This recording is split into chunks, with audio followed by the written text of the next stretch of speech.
கர்த்தருடைய பரிசுத்த நாமத்திற்கு ஸ்தோத்திரம். ஜெபத்தோட ஆரம்பிக்கலாம். கர்த்தாவே, நேற்றும் இன்றும் என்றும் மாறாதவராய் இருக்கிற நல்ல தகப்பனே, இந்த அருமையான வேலைக்காக கொடான கொடி ஸ்தோத்திரம். கர்த்தாவே, கர்த்தாவே, நான் சொல்கின்ற இந்த கருத்தை தெளிவாக புரிந்து கொள்ளவும், நானும் அதை தெளிவாக எடுத்து கூறவும் பரிசுத்த ஆவியானவர் தாமே எங்களோடு இருந்து இடைப்பட கிருபை தாரும் ஆண்டவரே. அனைத்தையும் உடைய பாதப்படியிலே வைக்கிறேன் ஆண்டவரே. இயேசுவின் மூலம் ஜெபம் கேளும் பிதாவே, ஆமேன். நம்ம இன்னைக்கு வேதாகமத்தில் பெண்களை பற்றி பார்த்து கொண்டிருக்கிறோம்ல, அந்த தொடர் வரிசையில் இன்னைக்கு நம்ம பார்க்க போகிறது சமாரியா ஸ்திரீ. அதுக்குரிய வேத பகுதி யோவான் 4வது அதிகாரம் 4லிருந்து 30 வரைக்கும். அதில் முக்கியமாக 8வது வசனம் பாருங்கள். அப்பொழுது சமாரியா நாட்டாளாகிய ஒரு ஸ்திரீ தண்ணீர் மொள்ள வந்தாள். இயேசு அவளை நோக்கி தாகத்துக்கு தாய் என்றார். இந்த சம்பவத்துக்கு முன்னாடி நான் ஒரு சின்ன இது சொல்கிறேன்.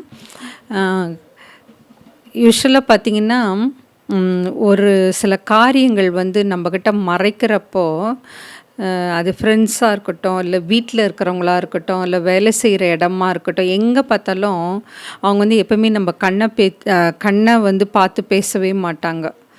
அவங்களோட அந்த ஐ கான்டாக்டே இருக்காது.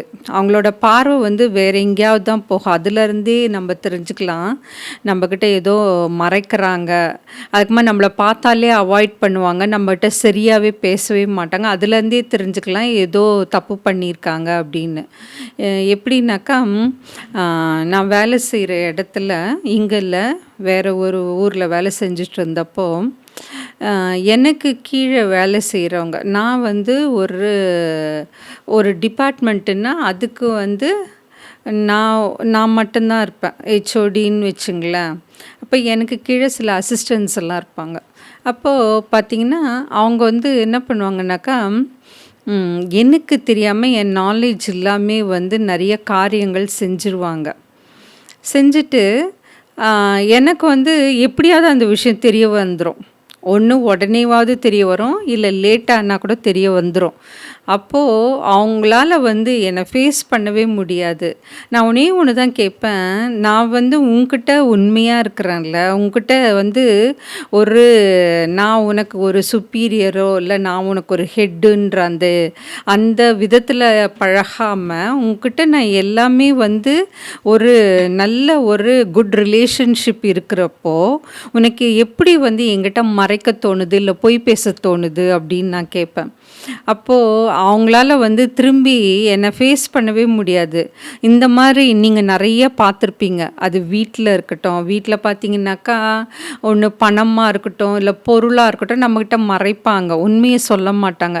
இப்போ ஃபார் எக்ஸாம்பிள் எவ்வளோ அமௌண்ட் வந்தது, இல்லை எவ்வளோ செலவு பண்ணிங்க, இல்லை எவ்வளோ இருக்குது, அப்படி ஏதாவது கேட்டோன்னு வச்சுங்களேன், நம்மக்கிட்டே ஒன்று குறைவாக சொல்லுவாங்க, இல்லை மறைப்பாங்க. நான் நிறைய விஷயத்தில் அப்படியே அமைதியாகிடுவேன். சரி, ஏன்னா நம்ம எப்பவுமே ஒரு சேயிங் இருக்குது, எப்பவுமே நம்ம கண்கள் பொய் பேசாதான், நம்ம உதடுகள் பொய் பேசினாலும் நம்மளுடைய கண்கள் எப்பவுமே பொய் பேசாது. அதே மாதிரி நம்ம மன்னிச்சிட்டோம், மறந்துடுவோம். ஆனால் கர்த்தராகிய இயேசு கிறிஸ்து அதை பார்த்து கொண்டிருக்கிறார். ஸோ ஒருத்தரோட கிரியைகளுக்கு தக்க பலன் அவரிடத்துலேருந்து வரும். அதனால் யாராவது உங்களை ஏமாத்தினாலோ, இல்லை உங்கள்கிட்ட பொய் பேசினாலோ, இல்லை உண்மையை சொல்லாமல் மறைச்சாலோ அதை பற்றி கவலையே படாதீங்க. ஏன்னா கர்த்தராகிய இயேசு கிறிஸ்து பார்த்து கொண்டிருக்கிறார். அவர் மனம் மாற மனிதன் கிடையாது. அதை நல்ல ஞாபகத்தில் வச்சுக்கோங்க. நான் நிறைய எக்ஸாம்பிள் சொல்லலாம். நம்மக்கிட்ட மறைப்பாங்க, நம்மகிட்ட எனக்கு அந்த மாதிரி எனக்குன்னு இல்லை, எல்லாருக்குமே பார்த்திங்கன்னா நம்மக்கிட்ட யாராவது ஏதாவது மறைச்சாலோ, இல்லை பொய் சொன்னாலோ, அதை இன்னொருத்தர் மூலமாக தெரிய வந்தாலோ ஃபஸ்ட்டு நம்மளுக்கு ஷாக்கிங்காக இருக்கும். என்னடா இது, நம்ம நல்லா பழகிறோம், நல்லா பேசுகிறோம், ஆனால் எதுக்காக நம்மக்கிட்ட சில காரியங்களை மறைக்கிறாங்க, எதுக்காக நம்ம தெரிஞ்சிக்க கூடாதுன்னு நினைக்கிறாங்க. அந்த மாதிரி சமயத்தில் நம்ம அதை தெரிஞ்சுக்காமல் இருக்கிறதே நல்லது. ஏன்னா அதுக்குரிய காலமும் நேரமும் வரும். கண்டிப்பாக அந்த காரியம் நம்மளுக்கு கர்த்தர் தெரியப்படுத்துவார். ஏன்னா எனக்கு நிறைய விஷயங்கள் எப்படி தெரியும்னாக்கா, த்ரூ த ட்ரீம்ஸ். இப்போ என்கிட்ட யாராவது ஏதாவது எங்க வீட்டு ஆளுங்களோ, இல்ல என் கூட வேலை செய்றவங்களோ, இல்ல என் ஃப்ரெண்ட்ஸ் சர்க்கிளோ யாராவது என்கிட்ட ஏதாவது மறைச்சாங்கன்னு வச்சுங்களேன், அது எனக்கு எப்படி தெரிய வரும்னாக்கா, நான் ப்ரேயர் பண்றப்போவோ, இல்ல நான் தூங்கிட்டுருக்கிறப்போ எனக்கு ட்ரீம்ஸ் வரும். அப்போ பார்த்தீங்கன்னா, நான் வந்து அ எ கர்த்தரிடத்துல கேட்பேன், "என்ன ஏசப்பா ஒரு சம்மந்தம் இல்லாம ஒரு கனவு தந்திருக்கிறியே" அப்படின்னா, அதுக்குரிய அந்த சம்பவம் ஒண்ணு முன்னாடி நடந்து முடிஞ்சிருக்கும், இல்லன்னா இனிமே நடக்கப் போகிறதா இருக்கும். அப்போ எனக்கு அந்த உண்மைகள் தெரிய வர்றப்போ வந்து எனக்கு ரொம்ப கஷ்டமா இருக்கும். என்ன எதுக்காக நம்மகிட்ட மறைக்கிறாங்க? நம்ப உண்மையா தானே இருக்கிறோம். நம்ப எதையுமே மறைக்கிறது இல்லையே, யார்கிட்டயும் எதையும் மறைச்சு பேசுறது இல்லையே, அப்படின்லாம் நினைத்த காலங்கள் உண்டு. ஆனா, இப்ப நான் இதுல இருந்தெல்லாம் என்ன கத்துக்கிட்டேன்னாக்கா, அத கர்த்தரிடத்துல விட்டுறணும். எந்த ஒரு காரியத்தையும் நான் மனசளவுல எடுத்துட்டு ஏன்னா நான் வந்து ஃபிசிக்கலா அஃபெக்ட் ஆவேன். அதை யோசிக்கிறப்போ, இப்போ ஏஜ் ஆக ஆக என்னாகும், நம்மளுக்கு பிபி வரலாம், இல்ல சுகர் வரலாம், இல்ல வேற ஏதாவது நோய்கள் நம்மள தாக்கலாம், அந்த உண்மை தெரிய வரும்பொழுது. அதனால யாரா இருந்தாலும் இந்த பழக்கத்த கத்துக்குங்களேன். You leave it to God. God will take the responsibility. அவர் வந்து அந்த காரியத்துக்கு அந்த தக்க நபரிடமிருந்து எப்படி அதற்கு அவரால அந்த காரியத்துக்காக அவங்களுக்கு வந்து என்ன செய்யணும் அப்படின்றது அவர் ஒருவருக்கு தெரியும். ஸோ அவர்கிட்ட விட்டுடுங்க. இன்னைக்கு நம்ம பார்க்கலாம் அந்த சமாரியா ஸ்திரீ 4வது அதிகாரம் 4வது வசனம். அவர் சமாரியா நாட்டின் வழியாய் போக வேண்டியதாய் இருந்தபடியால் யாக்கோபு தன் குமாரனாகிய யோசேப்புக்கு கொடுத்த நிலத்துக்கு அருகே இருந்த சமாரியாவில் உள்ள சீகார் என்னப்பட்ட ஊருக்கு வந்தார். அங்கே யாக்கோபுடைய கிணறு இருந்தது. இயேசு பிரயாணத்தினால் இளைப்படந்தவராய் அந்த கிணற்றின் அருகே உட்கார்ந்தார். அப்பொழுது ஏறக்குறைய 6ஆம் மணி வேளையாய் இருந்தது. அவருடைய சீஷர்கள் போஜன பதார்த்தங்களை கொள்ளும்படி ஊருக்குள்ளே போயிருந்தார்கள். அப்பொழுது சமாரிய நாட்டாளாகிய ஒரு ஸ்திரீ தண்ணீர் மொள்ள வந்தாள். இயேசு அவளை நோக்கி தாகத்துக்கு தாய் என்றார். இங்கே பார்த்தீங்கன்னாக்கா அந்த காலத்தில் கலிலேயாவுக்கும் யூதேயாவுக்கும் இடையில வந்து சமாரியா இருந்தது. ஆக்சுவலாக பார்த்தீங்கன்னா யூதர்களுக்கும் சமாரியாவிற்கும் ஒரு நல்ல போக்குவரத்து கிடையாது, எந்த விதமான சம்பந்தமும் கிடையாது. அதனால இந்த யூதர்கள் என்ன பண்ணுவாங்க, கலிலேயாவுக்கு போகணுன்னாக்கா சமாரியா வழியாக தான் போனால் அது ஒரு ஷார்ட் ரூட் மாதிரின்னு வச்சுங்களேன். ஆனால் இவங்க என்ன பண்ணுவாங்கன்னா, அந்த ஜனங்களை வெறுக்கின்ற காரணத்தினால அவங்க சுற்றிட்டு தான் போவாங்க அந்த ஊருக்கு. ஸோ அந்த மாதிரி வந்து ஒரு பழக்கம் இருந்தது அந்த காலத்தில். ஆனால் அந்த நிலைமையை அறிந்த கர்த்தராகிய இயேசு கிறிஸ்து அவர் வந்து சமாரியா ஊருக்குள்ளே வராரு. அங்கே எங்கே வராரு? சீகார் என்ற இடத்திற்கு வராரு. அங்கே வந்து யாக்கோபினால் கட்டப்பட்ட ஒரு கிணறு இருந்தது. அங்கே வந்து அவர் இளைப்பாறுதலுக்காக அந்த கிணற்றண்டை வந்து உட்கார்றாரு. அப்போ 6ஆம் மணி வேலையாக இருந்தது. அந்த காலத்தில் பெண்கள் வந்து என்ன பண்ணுவாங்கன்னா, தண்ணி மொள்ள கிணத்துக்கு வருவாங்க. அப்போ அங்கே வரும்பொழுது எய்தர் அவங்க வந்து காலையில் வருவாங்க, இல்லை சாயந்தரம் கூட்டமாக தான் வருவாங்க. ஏன்னா கிணறு வந்து வீட்டு பக்கத்துலேயே இருக்காதுல்ல, கொஞ்சம் ஊர் தள்ளி தானே இருக்கும். அப்போது ஒன்று பேசிக்கிட்டே வருவாங்க, இல்லை ஃபார் செக்யூரிட்டி பர்பஸ் அப்படின்னா பாதுகாப்பு நிமித்தமாக ஒரு கும்பலாக வந்துட்டு போவாங்க. ஆனால் இந்த பெயர் சொல்லப்படலை. ஆனால் இந்த சமாரிய பெண் வந்து அவளுடைய வாழ்க்கை முறை சரியாக இல்லை. அதனால இப்போ வந்து நீங்கள் கூட பார்த்துருக்கீங்களா, இப்போ யாராவது ஒருத்தரை வந்து ஏதாவது குற்றப்படுத்தணும், இல்லை ஏதாவது அவங்கள கேவலப்படுத்தணும்னா எல்லார் முன்னாடியும் அசிங்கமாக பேசுவாங்க. அது எவ்வளோ பெரிய ஒரு தப்பான விஷயம். ஏன்னா கர்த்தர் வந்து அவங்கள பார்த்துக்குவார், அவங்களுக்குரிய கணக்கை கர்த்தர் தருவார். நம்ம வந்து அவங்கள எல்லார் முன்னாடியும் அசிங்கப்படுத்தவோ கேவலப்படுத்தவோ கண்டம் பண்ணவோ நம்மளுக்கு அந்த அதிகாரமே கிடையாது. ஆனால் அந்த ஒரு விஷயத்துக்காக அவங்க என்ன பண்ணுவாங்க, மத்தியான வேலை அவங்க வர்றப்போ 6ஆம் மணி வேலை இருந்தது. அது பார்த்தீங்கன்னா 12 மணி நல்லா உச்சி வெயில்னு வச்சுங்க. அந்த நேரத்தில் அவங்க தண்ணி மொள்ள அந்த கிணற்றாண்ட வர்றாங்க. அப்போ இயேசு கிறிஸ்து அந்த பெண்ணை பார்த்து எனக்கு தாகத்துக்கு தான் கேட்குறாங்க. அப்போ அந்த சமாரியா பெண் சொல்கிறா, அவள் வந்து சமாரிய ஸ்திரீ, இயேசு கிறிஸ்து யூதர், நீங்கள் எப்படி வந்து எங்கிட்ட தண்ணி கேட்கலாம் அப்படின்னு கேட்பாங்க.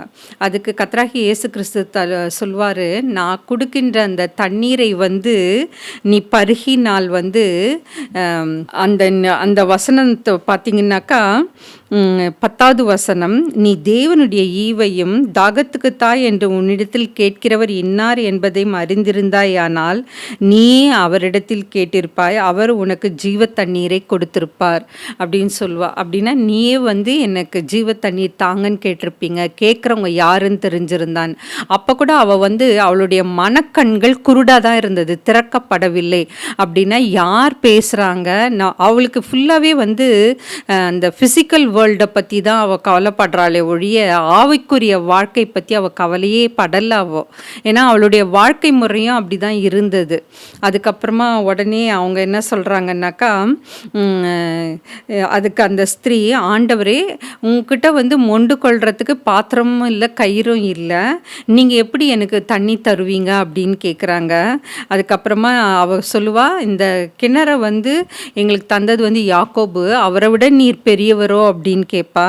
அதற்கு நீ வந்து இந்த கிணத்து தண்ணியை குடிச்சின்னா உனக்கு தாகம் வரும், ஆனால் நான் கொடுக்குற அந்த ஜீவ தண்ணீரை குடித்தா உனக்கு தாகம் எடுக்காது அப்படின்னு சொல்லுவார். அப்போ கூட அவளுக்கு வந்து அந்த ஃபிசிக்கல் பிளஸ்ஸிங்கை பற்றி தான் யோசிக்கிறா. அப்போனா அந்த தண்ணி எனக்கு தாங்கன்னு கேட்பா. அப்போது கர்த்தராகிய இயேசு கிறிஸ்து உன் கணவரை போய் கூட்டி கொண்டு வா அப்படின்னோடனே அந்த பெண் பாருங்கள் இந்த இடத்துல உண்மையை தான் சொல்கிறா, எனக்கு கணவர் இப்போ யாரும் இல்லை. அதற்கு கர்த்தர் சொல்வார், நீ உண்மை தான் சொன்ன, ஏன்னா உனக்கு 5 கணவர்கள் இருந்தாங்க, இப்போ இருக்கிறவன் உன் கூட இருக்கிற அந்த நபர் வந்து உன்னுடைய கணவர் கிடையாது, நீ உண்மை தான் சொன்ன அப்படின்வாரு. உடனே அந்த பெண் நினைப்பா, இவர் ஒரு தீர்க்கதரிசி அப்படின்னு சொல்லி ஊருக்குள்ளே போய் மற்றவங்கக்கிட்டெல்லாம் சொல்லி கூட்டிகிட்டு வருவா, அந்த ஜனங்களை, ஊர் ஜனங்களெல்லாம் கூட்டிகிட்டு வருவா. அப்போது கர்த்தராகிய இயேசு கிறிஸ்து என்ன பண்ணுவாருன்னாக்கா, 21வது வசனம் பாருங்க, ஸ்திரீயே நான் சொல்லுகிறதை நம்பு, நீங்கள் இந்த மலையிலும் எருசலேமிலும் மாத்திரமல்ல எங்கும் பிதாவை தொழுது கொள்ளும் காலம் வருகிறது. அவங்க அந்த காலத்தில் என்ன பண்ணுவாங்கன்னா, இந்த நாடு வந்து 2ஆக பிரிந்தது அப்படின்னா வடநாடு தென்னாடுன்னு. அப்போது என்ன பண்ணுவாங்கன்னாக்கா, இந்த இஸ்ரேல் ஜனங்கள் வந்து யூதர்கள் ஒரு புறம் இருந்தாங்க, சமாரியா ஜனங்கள் இருந்தாங்கல்ல. இந்த யூதர்கள் என்ன பண்ணுவாங்கன்னா எருசலேம் தேவாலயத்துக்கு தான் போவாங்க. அதே இவங்க சமாரியாவில் வந்து அங்கே இருக்கிற ஒரு மலைக்கு தான் வந்து அவங்க ஜபம் பண்ணவோ இல்லை தொழுது கொள்ளவோ போவாங்க. அப்போ அவர் சொல்லுவார், இந்த மலையில் தான் நீங்கள் கர்த்தர் இருக்கிறாருன்றது கிடையாது, அவர் வந்து நீங்கள் எங்கே தேடுறீங்களோ அங்கேயே இருக்கிறாரு அப்படின்றத அவர் சொல்லுவார். அப்போ வந்து அதை புரிந்து கொண்ட அவள் வந்து அப்போ தான் அவளுக்கு வந்து ஒரு தெளிவு கிடைக்கும்.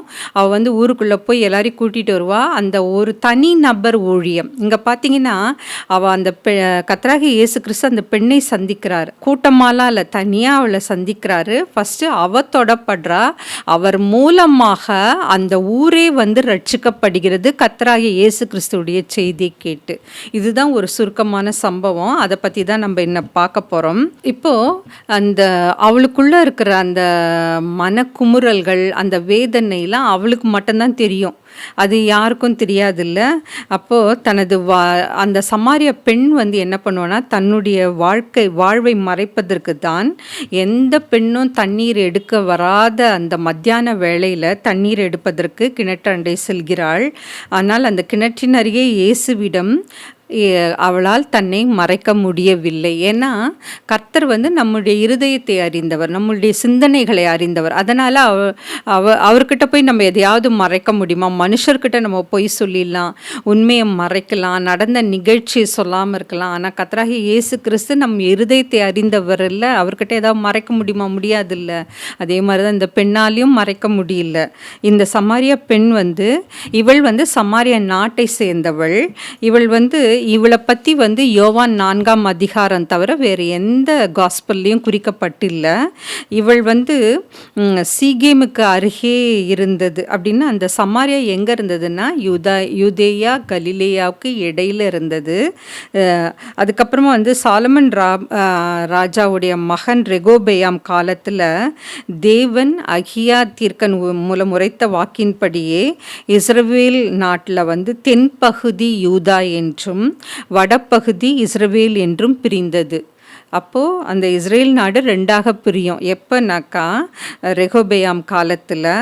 அப்போ இருந்த தீர்க்கன் யார்? அகியா. அவங்க பீரியடில் அது 2ஆக பிரிகிறது.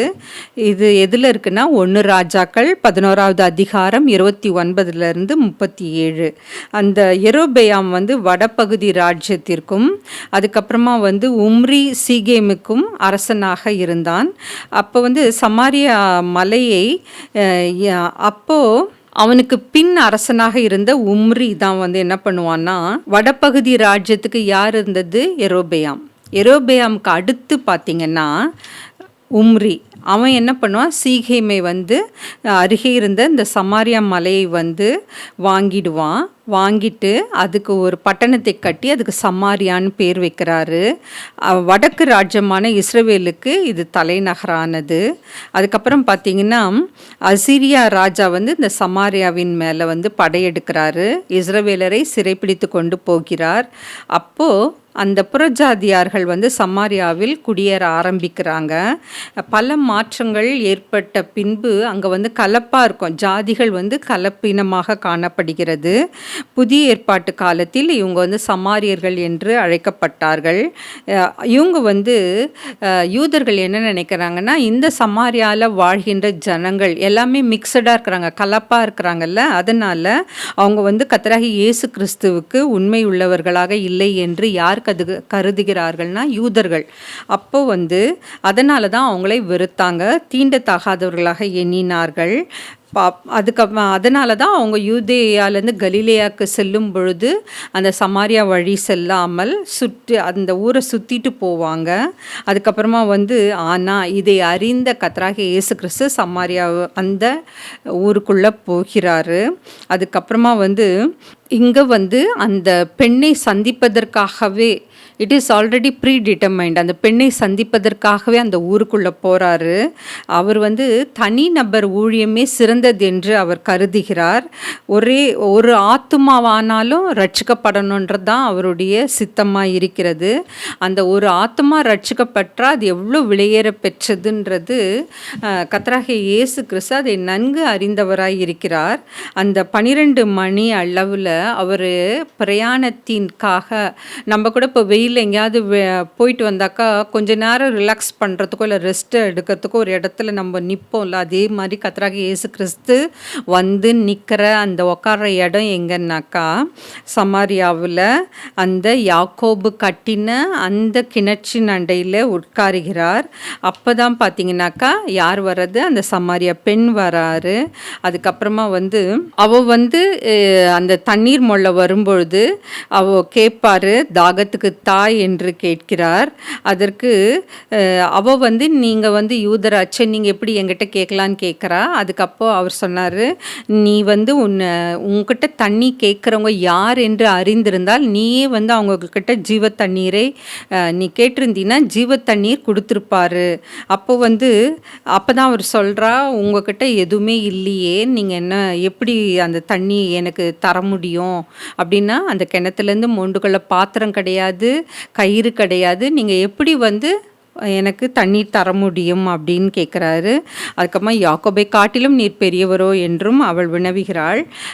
இயேசு அவளிடம் குடிக்க தண்ணீர் கேட்டது அவளுக்கு மிகவும் வியப்பாக இருந்தது. இயேசுவோ ஜீவ தண்ணீரை குறித்த உண்மையை பகிர்ந்து கொள்ளவே அவளிடம் தண்ணீர் கேட்டாள். இந்த இடத்துல நல்லா நம்ம புரிஞ்சுக்கணும், இயேசுக்கு தாகத்துக்கு தான் தண்ணி அவகிட்ட கேட்டாலும் அங்கே உண்மையான அர்த்தம் என்னன்னாக்கா, ஜீவ தண்ணீரை குறித்த அந்த உண்மையை புரிந்து கொள்வதற்காக தான் போய் அவளிடத்தில் தாகத்திற்கு தாய் என்று தண்ணீர் கேட்டார். இந்த ஜீவ தண்ணீர் எதை குறிக்கிறதுனா நித்திய வாழ்க்கையை குறிக்கிறது. தண்ணீர்னாலே பைபிளில் பார்த்தீங்கன்னா அது பரிசுத்த ஆவியை குறிக்கிறது. அப்போது அந்த ஜீவ தண்ணீரை நம்ம உட்கொள்ளும் பொழுது நம்மக்கிட்ட நிறைய மாற்றங்கள், நம்ம பாவ வாழ்க்கையில் இருந்தால் நம்ம அந்த பாவத்தினால் உணர்த்தப்பட்டு நம்ம பரிசுத்தமான வாழ்க்கைக்கு திரும்புவோம். a transformation will take place. அதை தான் அவர் குறிப்பிடுறாரு. அவள் யார் என்பதையும், தன்னால் அவளுக்கு என்ன கொடுக்க முடியும் என்பதையும், அவள் எப்படி பெற்றுக்கொள்ள வேண்டும் என்பதையும் அவள் அறியாதிருக்கிறாள் என்பதை இயேசு சுட்டி காட்டினார். அப்போ இயேசுவின் வார்த்தைகளால் இழுக்கப்பட்ட அவள் இயேசுக்கிட்ட பேச ஆரம்பிக்கிறா. அப்போ தான் அவள் கேட்பா, நீர் யாக்கோபை காட்டிலும் பெரியவரா என்று கேட்பார். அதுக்கப்புறமா இயேசு ஜீவ ஜீவ தண்ணீரை குறித்து பேசுகிறார். இவ வந்து உலக வாழ்க்கைக்கு தேவையான சாதாரண தண்ணீரை தான் அவ வந்து நினைக்கிறா. இயேசு கிறிஸ்து வந்து அந்த ஜீவ தண்ணீரை குறித்த உண்மையை வந்து அவகிட்ட சொல்லணும் அப்படின்றதுக்காக தான் அவகிட்ட போய் பேசுகிறாரு. ஆனால் அவள் வந்து இன்னமும் வந்து நம்ம இந்த உலக வாழ்க்கைக்கு தேவையான அந்த தண்ணீரை தான் அவன் நினைத்து கொண்டிருக்கிறாள். இயேசு அந்த தண்ணீரை குடிக்கிறவனுக்கு மறுபடியும் தாகம் உண்டாகும் அப்படின்னா அந்த கிணத்துலேருந்து எடுத்து அந்த தண்ணீரை குடித்தா தாகம் வரும். ஆனால் நான் கொடுக்குற தண்ணீர் வந்து குடித்தாக்கா அவளுக்கு வந்து தாகமே எடுக்காது. ஏன்னா அந்த இடத்துல அவர் சொல்கிறது வந்து ஜீவ தண்ணீர். அந்த தண்ணீர் வந்து அவளுடைய வாழ்க்கையை மாற்றக்கூடிய ஒரு பரிசுத்த ஆவி. அந்த பரிசுத்த ஆவியினால் நம்ம நிரப்பப்படும் பொழுது நம்மளுடைய உள்ளான மனிதன் மாற்றப்படுகிறான். நம்ம கிட்ட இருக்கிற எல்லா கெட்ட எண்ணங்களும் ஆலோசனைகளும் மற்ற எல்லா விதமான போராட்டங்களும் எல்லா விதமான பிரச்சனைகளுக்கும் ஒரு முடிவு நிச்சயம் கிடைக்கும். அதை நம்ம நம்ப வேண்டும். அப்போது இந்த ஜீவ தண்ணீரை கேட்ட அவளுக்கு உடனே கேட்பா இயேசு கிறிஸ்து, அந்த தண்ணீரை எனக்கு கொடு ஏசப்பா. ஏன்னா அவள் என்ன நினைப்பான்னா, நான் ரொம்ப தூரத்துலேருந்து டெய்லி தண்ணி எடுக்க வரேன் அப்படி போயிட்டு வர்றது எனக்கு எவ்வளோ கஷ்டமாக இருக்கும். நீ தாகம் எடுக்காதுன்னு சொல்கிறீங்களே, அந்த தண்ணியை எனக்கு கொடுத்துட்டிங்கன்னாக்கா நான் இங்கே டெய்லி வந்து கஷ்டப்பட தேவையில்லை அப்படின்றா. அவள் வந்து உலக வாழ்க்கைக்கு தேவையான தண்ணீரை நினைத்து கொண்டு பேசுகிறாள். ஆனால் கர்த்தராகிய இயேசு கிறிஸ்து ஜீவ தண்ணீர், நித்திய வாழ்க்கை, அதை பற்றி பேசி கொண்டிருக்கிறாரு. அதுக்கப்புறமா வந்து அந்த அவகிட்ட வந்து அவளுடைய அந்தரங்க வாழ்வை குறித்து முற்படுறாரு. அப்போது அந்த காலத்துலலாம் திருமணமான ஒரு பெண்ணிடம் பேசணும் அப்படின்னாக்கா கணவர் கூட இருந்தால் தான் பேச முடியும், இல்லைன்னா பேச முடியாது. அதனால தான் அவளை போய் உன் கணவனை அழைத்து கொண்டு வான்றப்போ அவள் எனக்கு கணவர் யாரும் இல்லைன்னு சொல்கிறாரு. அதற்கு கர்த்தராகிய இயேசு கிறிஸ்து சொல்வார், நீ உண்மைதான் சொல்கிற. ஏன்னா உனக்கு 5 கணவன் இருந்தாங்க, ஆனால் இப்போ உங்கள் கூட இருக்கிறது வந்து உன்னுடைய கணவன் இல்லை, நீ உண்மையை தான் சொன்ன அப்படின்னு சொல்கிறாரு. சங்கீதம் 139:1 கூறியிருக்கிறது போல நம்முடைய தேவன் நம்மை அறிந்திருக்கிறவர். அவர் எல்லாம் அறிந்த அவளை பற்றி அவருக்கு தெரியும். அப்போ அவர் சொல்கிறாரு, நீ சொல்கிறது கரெக்டு தான், உனக்கு 5 புருஷர்கள் இருந்தார்கள், இப்பொழுது உன் கூட இருக்கிறவர் உனக்கு புருஷன் இல்லை, நீ வந்து கரெக்டாக தான் சொன்ன. அப்போ வந்து அவளுடைய இருட்டான அந்த வாழ்க்கையை, அந்த பின்னணியை அவர் வந்து வெளிச்சத்தில் கொண்டு வருகிறார். இயேசு சொன்னதை கேட்டு அவள் வந்து வெட்கப்பட்டு ஓடவில்லை. நீங்கள் பொய் சொல்கிறீங்கன்னா அவள் மறுக்கலை. ஆனால் அவள் என்ன பண்ணுறான்னா, நீர் ஒரு தீர்க்கதரிசி என்று உரைத்தாள். இயேசுவை தீர்க்கதரிசியாக கண்ட அவள் வந்து அவள் மனசில் தோன்ற சந்தேகத்தெல்லாம் இயேசு கிறிஸ்துவிட்ட கேட்குறா. அப்போ வந்து அவள் என்ன கேட்குறான்னாக்கா, அந்த ஆவிக்குரிய சில சந்தேகங்களையும் சில காரியங்களையும் அவர்களோடு பகிர்ந்து கொள்கிறார். அவள் என்ன கேட்பன்னா, யாரை எப்படி எங்கு தொழுது கொள்ள வேண்டும் என்று அறியாதிருந்தாள். அந்த வசனம்தான் 19. அப்பொழுது அந்த ஸ்திரீ அவரை நோக்கி, ஆண்டவரே, நீ தீர்க்கதரிசி என்று காண்கிறேன். எங்கள் பிதாக்கள் இந்த மலையில் தொழுது கொண்டு வந்தார்கள், நீங்கள் எருசலேமில் இருக்கிற ஸ்தலத்திலே தொழுது கொள்ள வேண்டும் என்கிறீர்களே என்றார். அதற்கு இயேசு, ஸ்திரீயே, நான் சொல்லுகிறதை நம்பு. நீங்கள் இந்த மலையிலும் எருசலேமிலும் மாத்திரமல்ல, எங்கும் பிதாவை தொழுது கொள்ளுகின்ற காலம் வருகிறது. இப்போ இது எவ்வளோ ஒரு உண்மையான வசனம் பாருங்க. 24வது வசனம் பாருங்க. தேவன் ஆவியாய் இருக்கிறார், அவரை தொழுது கொள்கிறவர்கள் ஆவியோடும் உண்மையோடும் அவரை தொழுது கொள்ள வேண்டும் என்றார். இப்போ பார்த்தீங்கன்னா எல்லா சிறு பிள்ளைகள்லேருந்து பெரியவர்கள் வரைக்கும் வந்து பரிசுத்த ஆவியினால் நிரப்பப்பட்டு அபிஷேகம் பண்ணப்பட்டு அவங்க வந்து நிறைய காரியங்கள் கிறிஸ்துவின் வல்லமையோடு, பரிசுத்த ஆவியோட வல்லமையோடு நிறைய அற்புதங்களையும் அடையாளங்களையும் செய்கின்றார்கள். அதை தான் அவர் இங்கே குறிக்கிறாரு. நீங்கள் அவரை தொழுது கொள்ளும், எல்லா இடத்துலையும் அவரை தொழுது கொள்ளுகின்ற காலம் வரும். வெறும் எருசலேமில் மட்டும் கிடையாது, இல்லை இவங்க வணங்குகின்ற அந்த சமாரியன் நாட்டில் உள்ள அதுக்கு பேர் வந்து கெர்சிம் மலை, அந்த அங்கே ஒரு இடம் இருக்கும், அந்த சமாரியாவில் அந்த மலையில் இருக்கும். அங்கே மட்டும் போய் தொழுது கொள்ளக்கூடாது. தொழுது கொண்டாதான் நீங்கள் இயேசுவை தரிசிக்க முடியுன்றது கிடையாது. நீங்கள் அவரை எங்கும் தொழுது கொள்ளக்கூடிய காலம் காலம் வரும். அவரை எப்படி நம்ம தொழுது கொள்ளணும்? ஆவியோடும் உண்மையோடும் தொழுது கொள்ள வேண்டும். இப்போ நம்மிடத்துல உண்மை இல்லைன்னா, நம்மிடத்துல ஒரு நம்பிக்கை இல்லைன்னா, நம்ம பொய்வான வேஷம் தரித்து கொண்டிருந்தா, உண்மைக்கு புறம்பா நடந்தா, நம்ம எவ்வாறு கர்த்தரை தொழுது கொள்ள முடியும்? நீங்க யோசிக்கணும், இதெல்லாம் யோசிக்கணும். நம்ம சும்மா ஏதோ சர்ச்சுக்கு போகிறோம், சர்ச்சுக்குன்னா அது ஒரு சபை கூடுதல், ஒரு ஐக்கியம், ஒரு ஃபெல்லோஷிப்பு. அங்கே சபை நிறுவனங்களில் நம்ம பங்கு பெறும் பொழுது நம்ம நிறைய மினிஸ்ட்ரியை தாங்குகிறோம், நிறைய இடத்துக்கு ஊழியம் செய்ய போகிறோம், ஜெபம் பண்ணுறோம். அந்த மாதிரி ஊழியம் செய்கிறவங்களை நம்ம தாங்குகிறோம். எதர் பணம் மூலமாகவோ இல்லை ஜெபத்தின் மூலமாகவோ தாங்குகிறோம்.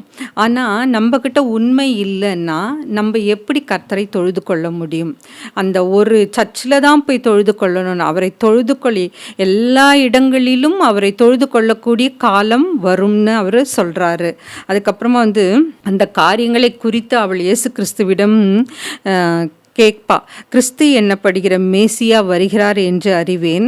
அவர் வரும்போது எல்லாவற்றையும் நமக்கு அறிவிப்பார் என்றால் இயேசு அவளிடம் அப்போ மேசியா ஒருத்தர் வருவார், அவர் எல்லாவற்றையும் எங்களுக்கு தெரிவிப்பாருன்னு அவ சொல்லுவா, அந்த சமாரியா பெண். அதற்கு இயேசு கிறிஸ்து என்ன சொல்வார்? 26வது வசனம், உன்னுடனே பேசுகிற நானே அவர். நான் தான் கர்த்தராகிய இயேசு கிறிஸ்து மேசியான்னு சொல்கிறாரு. அப்போ அவள் உடனே அவர் மேசியான்னு சொல்கிறதை ஏற்றுக்கொள்கிறாள். இதே அவ ஒரு பாவியான வாழ்க்கையை வாழ்ந்து கொண்டிருக்கிற ஒரு ஸ்திரீ. ஆனால் அவ பாருங்க, நான் தான் மேசியான்னு சொன்ன உடனே ஏற்றுக்கொண்டாள். அவள் உள்ளம் முற்றிலும் மாறியது. ஜீவ தண்ணீர் எப்போ அவர் தான் உண்மையான மேசியான்னு அவரை ஏற்றுக்கொள்கிறாளோ உடனே அவளிடத்திலே ஒரு மாற்றம் ஏற்படுகிறது. ஜீவ தண்ணீர் அவளுக்குள்ளே பெருக்கெடுத்து ஓடியது. பரிசுத்த ஆவியானவர் அவளுக்குள்ள கிரியை செய்ய ஆரம்பிக்கிறாரு. அந்த மகிழ்ச்சியால் அவள் நிறைந்து காணப்பட்டு அவள் கொண்டு வந்த அந்த குடத்தை கிணற்றின் அருகே விட்டுட்டு என்ன பண்ணுறான்னா ஊருக்குள்ளே ஓடுறா. ஊரை நோக்கி ஓடினாள். கிராம மக்களிடம் இயேசு சொன்னதை எல்லாத்தையும் சொல்கிறா. அதுக்கப்புறமா அவர்தான் கிறிஸ்து என்னும் மேசியா என்று கூறி அவரை பார்க்க வாருங்கள் என்று அழைத்தாள். ஸோ அவள் மூலமாக அந்த ஊர் மக்கள் அனைவரும் விசுவாசம் உள்ளவர்களாக மாறினார்கள். இது பாருங்க, ஒரு பாவியான ஸ்திரீ என்ன பண்ணுறான்னா நம்புறா, விசுவாசிக்கிறா. உடனே அவ அந்த தன் தாகத்துக்காக நம்ம தண்ணி முள்ள வந்தோம் அந்த அதெல்லாம் மறந்துட்டு அவர் உண்மையான மேசியா என்பதை அறிந்தவுடன் ஏற்றுக்கொண்டு அந்த செய்தியை போய் ஊருக்குள்ளே சொல்கிறா. ஸோ இந்த இடத்துல அவளும் கர்த்தருக்காக ஒரு ஊழியத்தை செய்கிறா. அப்படின்னா அந்த உண்மையான சத்தியத்தை ஊருக்குள்ளே போய் எடுத்து சொல்கிறா. அதுக்கப்புறமா இயேசுவை கண்ட அந்த ஜனங்கள் அவர் ஒரு பிரசங்கம் செய்கிறது, அவர் சொல்கிறதெல்லாம் கேட்டு அவர் மனம் திரும்பி அவரை விசுவாசிக்க ஆரம்பிக்கிறார்கள். ஸோ இந்த சமாரிய பெண்ணிலேருந்து நம்ம என்ன கற்றுக்கலாம் அப்படின்னு பார்த்தீங்கன்னாக்கா, முதலாவதாக அவள் அவரை அறிந்து கொண்டாள். இயேசு கிறிஸ்து தான் உண்மையான மேசியா என்பதை அறிந்து கொண்டாள். ரெண்டாவது, தன்னை அர்ப்பணித்தாள். அவர் தான் உண்மையான மேசியா என்பதை அறிந்து கொண்ட உடனே என்ன பண்ணுறான்னா தன்னை அர்ப்பணிக்கிறாள். அதுக்கப்புறமா அவளுடைய பாவத்தை சுட்டி காட்டும் பொழுது நீதிமொழிகள் 28:13 சொல்லுகிறபடி அவள் அதை மறைக்கவில்லை, ஒத்துக்கொண்டாள். மூணாவது என்ன, அவளுடைய பாவத்தை அவர் சொல்லும் பொழுது அவள் அதை மறுக்கலை, உடனே ஒத்துக்கொண்டாள். நான்காவது அவள் சமுதாயத்தில் பாதிக்கப்பட்டவளாக இருந்தாள். அவளுடைய குடும்ப வாழ்வு மிகவும் பரிதாபமாக இருந்தது. ஆனால் இயேசுவை ஏற்றுக்கொண்ட பின்னு கனி கொடுத்தாள். என்ன கனி கொடுத்தாள்? சத்தியத்தை எடுத்து ஊருக்கு போய் சொன்னா. ஊரில் இருக்கிற ஜனங்க கிட்ட இந்த மாதிரி மேசியா ஒருத்தர் வந்திருக்காரு, அவரை நான் சந்தித்தேன், அவர் என்னோட வாழ்க்கையை பற்றி சொன்னார், அவர் தான் உண்மையான மேசியா, எல்லாரும் பார்க்க வாங்கன்னு கூட்டிகிட்டு வரா. அதுதான் அவள் கொடுத்த அந்த கனி. ஸோ முதலாவது என்ன? அறிந்து கொண்டாள், அர்ப்பணித்தாள், தன்னுடைய பாவத்தை ஒத்துக்கொண்டாள், அதுக்கப்புறமா அவரை ஏற்றுக்கொண்ட பின்பு கனி கொடுத்தாள், அதுக்கப்புறமா அவள் மிகுதியான கனிகளை கொடுத்தாள். அவள் மூலமாக தான் சமாரியாவில் முதலாக சுவிசேஷம் சொல்லப்பட்டது. அவள் சொன்ன அந்த சாட்சி அநேக ஆத்துமாக்களை ஆதாயம் செய்தது. மேசியாவை அறிந்து கொண்டதும் தனக்கு தேவையான தண்ணீரையும் குடத்தையும் விட்டுவிட்டு தான் பெற்ற அந்த அனுபவத்தை மற்றவர்களுக்கு அறிவித்த சமாரிய பெண் நமக்கு ஒரு முன்மாதிரியாக இருக்கிறாள். இப்போ உங்களை நீங்களே சோதித்து பாருங்க, எத்தனையோ பேர் அந்த கர்த்தராகிய இயேசு கிறிஸ்துவிலிருந்து எவ்வளோ மிராக்கள் பெற்றிருப்பீங்க, எவ்வளோ அதிசயத்தை பெற்றிருப்பீங்க, எவ்வளோ நன்மைகளை பெற்றிருப்பீங்க. அது உங்களுக்குள்ளே மறைச்சு வச்சுட்டு இருக்கீங்களா? அது தவறான காரியம். எல்லாருக்கும் போய் சொல்லுங்க. ஏன்னா இந்த பெண் பாருங்க, ஒரு தனி நபர் ஊழியம். இயேசு கிறிஸ்து அவளை சந்தித்தார், அவள் மூலமாக அந்த ஊரே ரட்சிக்கப்பட்டது. அந்த மாதிரி தான் நம்மளும் இருக்கணும். நம்ம மூலமாக கர்த்தராகிய இயேசு கிறிஸ்து செய்த அற்புதத்தை, அவளுடைய நற்செய்தியை உலகம் எங்கும் சொல்ல இந்த பெண்ணை போல, இந்த சமாரிய பெண்ணை போல நாம் தைரியமாக இருக்கணும். அவள் அந்த ஊரில் ஒதுக்கப்பட்ட ஸ்திரீயாக இருந்தாலும் அதை பற்றியெல்லாம் அவள் கவலையே படலை. தன்னை பற்றி மோசமாக பேசுவாங்களே, நான் போய் சொன்னால் ஒத்துக்குவாங்களா, நம்ம நிலைமை மோசமாக இருக்கே, நம்ம வாழ்க்கை மோசமாக இருக்கிறதே, அதை பற்றியெல்லாம் அவள் கவலைப்படவே இல்லை. அவளுக்கு இருந்த ஒரே ஒரு எண்ணம், இவர் உண்மையான இயேசு கிறிஸ்து, உண்மையான மேசியா என்று அறிந்தவுடன் ஊருக்கு எடுத்துகிட்டு போய் சொல்கிறா பாருங்க. அது தைரியமான செயல், பாராட்டுக்குரியது. இயேசு இந்த தனி நபர் ஆத்தும ஆதாய ஊழியம் ஒரு பெரிய அறுவடையை கொடுத்தது. இந்த சம்பவத்தில் அதுதான் நடந்தது பார்த்தீங்களா? அந்த ஒரு பெண் மூலமாக அந்த ஊரே ரட்சிக்கப்பட்டது. நமக்கு இடையில் நின்று திரள் கூட்டத்திற்கு பிரசங்கிக்க தெரியாவிட்டாலும், இப்போ நம்மளே எடுத்துக்கோங்க, நிறைய பேர் ஒரு கேதரிங்கை பார்த்தா பயப்படுவாங்க, மேடை ஏறினா அவங்களுக்கு நடுக்கமாக இருக்கும். அந்த மாதிரி இருக்கிறவங்கெல்லாம் நம்ம டெய்லி லைஃப்பில் நிறைய பேரை சந்திப்போம்ல. ஒன்று ட்ராவல் பண்ணுறப்ப சந்திக்கலாம், இல்லை அக்கம் பக்கத்தில் சந்திக்கலாம், இல்லை வீட்டுக்கு வர்றவங்கள யாராவது பார்ப்பீங்க, பேசுவீங்க. அவங்கக்கிட்ட கர்த்தராகிய இயேசு கிறிஸ்துவை பற்றி நம்ம எடுத்து சொல்லலாம். யோவான் 1:41-42 பேதுருவின் ஊழியத்தினால் பல்லாயிரம் கணக்கான மக்கள் மனம் திரும்பினார்கள். நம்ம கர்த்தராகிய இயேசு கிறிஸ்து இந்த தனிநபர் ஊழியத்தில் பயன்படுத்தி நம்ம என்ன பண்ணோம்னா, தேவனுடைய ராஜ்யத்தை கட்ட நம்ம அவர் நமக்கு உதவி செய்வாராக. நம்ம அதுக்காக முயற்சி செய்யணும்.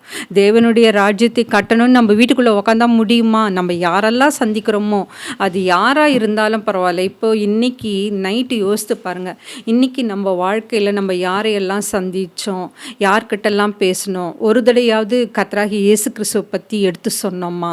ஸோ இது வரைக்கும் நம்ம செய்யலைன்னா, இனிமே நைட்டு படுக்க போகிறப்ப யோசித்து பாருங்கள், நம்ம எத்தனை பேரை இன்னைக்கு சந்தித்தோம், எத்தனை பேர்கிட்ட உண்மையாக இருந்தோம், எத்தனை பேர்கிட்ட நம்ம போய் பேசணும், எத்தனை பேர்கிட்ட காரியங்களை மறைத்தோம். நம்ம மனுஷரிடத்துல போய் பேசலாம், மறைக்கலாம். ஆனால் கர்த்தராகிய இயேசு கிறிஸ்துவின் இடத்துல நம்ம மறைக்க முடியுமா? முடியாதுல்ல. அதனால் உங்கள் உள்ளத்தில் இருக்கிற எல்லாவற்றையும் அவரிடம் சொல்லுங்க, அர்ப்பணிங்க. அவ எப்படி இந்த சமாரிய பெண் இயேசு கிறிஸ்துவை மேசியா என்று அறிந்து கொண்டாலோ, அதே போல் நம்மளும் அவரை அறிந்தவராக முழு ஆவியோடும் உள்ளத்தோடும் அவரை தொழுது கொள்ள வேண்டும். அதை அவருடைய நல்ல செய்தியை உலகமெங்கும் எடுத்து சொல்ல நாமளே முதல்ல தயார்படுத்திக்கணும். அப்போ தான் நம்ம சொல்கிறத மற்றவங்க கேட்பாங்கல்ல.